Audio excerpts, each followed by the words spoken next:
In the shifting global landscape, a really big question is starting to bubble up.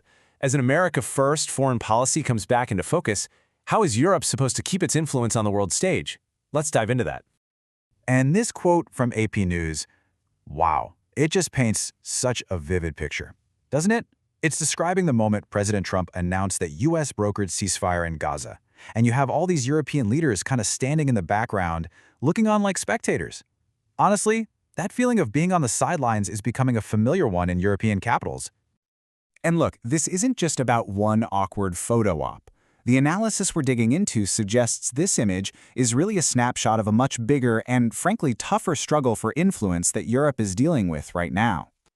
The bottom line is European governments are finding it harder and harder to play a leading diplomatic role. Whether it's in the Middle East or even in issues right in their own backyard, their usual ways of doing things just aren't packing the same punch anymore. And this quote from geopolitical expert Lindsay Newman, it's just brutally honest. The analysis pretty much says that with the current U.S. administration's policy being so driven by personality, it's become incredibly difficult for even the closest allies to really have an impact on decisions. Okay, so what does this actually look like in the real world? Let's take a look at the recent ceasefire talks in Gaza. It's a perfect example. This was a massive diplomatic moment. After more than 2 years of a really devastating conflict, the U.S. jumps in and brokers this fragile ceasefire. And President Trump put himself right at the heart of it all, calling it a once-in-a-lifetime chance for peace. But here's what's so telling: how bluntly any European help was just brushed aside. When a British official even hinted that the UK had played a key part, Trump's ambassador to Israel went on social media and called them delusional. It was a very public, very pointed slapdown. And it seems like the experts agree. Gregoire Rose from the Chatham House think tank just lays it out there. He says, look, even though Europe is the biggest aid provider to the Palestinians, their own internal disagreements meant they had almost no real impact on the deal itself. All right, let's pivot now. We're going to move a little closer to home, to a conflict that has huge consequences for the entire continent, the war in Ukraine. How does this whole dynamic play out there? And right away, you can see a major clash in what they're trying to achieve.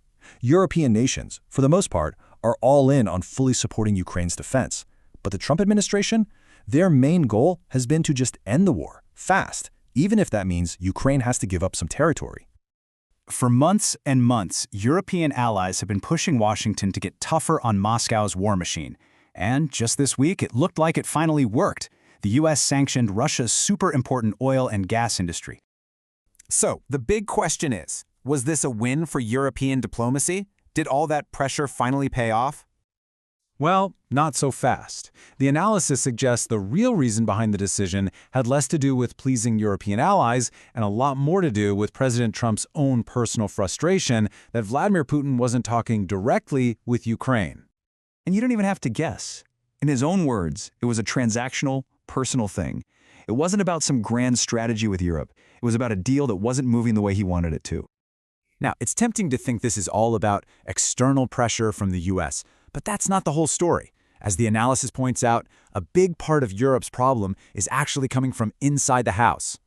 You see, there are these key fractures that are really weakening a united European front. First, you've got Hungary, which keeps using its veto to block EU support for Ukraine, which just creates political gridlock. Then there's this huge, complicated debate over whether to use frozen Russian assets to help rebuild Kyiv. And on top of that, countries like Belgium, which hold a lot of those assets, are worried about the legal fallout and the possibility of Russia hitting back. Each one of these issues is pulling them in different directions.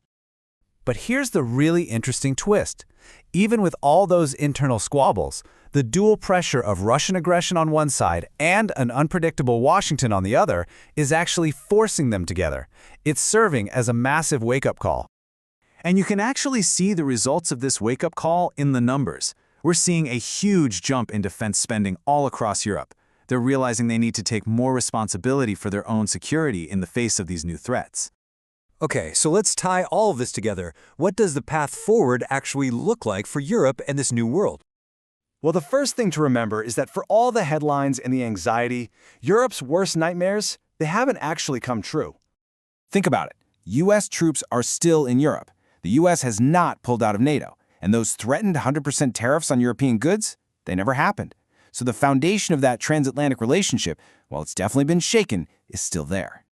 And that really brings us to the core lesson here, which historian Kathleen Burke sums up perfectly. The analysis suggests that the one thing the U.S. president really respects is strength and unity. If the European nations can manage to act together as one solid bloc, they've got a much better shot at making their voice heard. Which leaves us with this final, crucial question. In a world where all the old alliances are being tested, is this newfound and sometimes fragile unity Europe's only real way to stay a major player on the global stage? The future of the continent might just depend on the answer to that. Thanks for tuning in.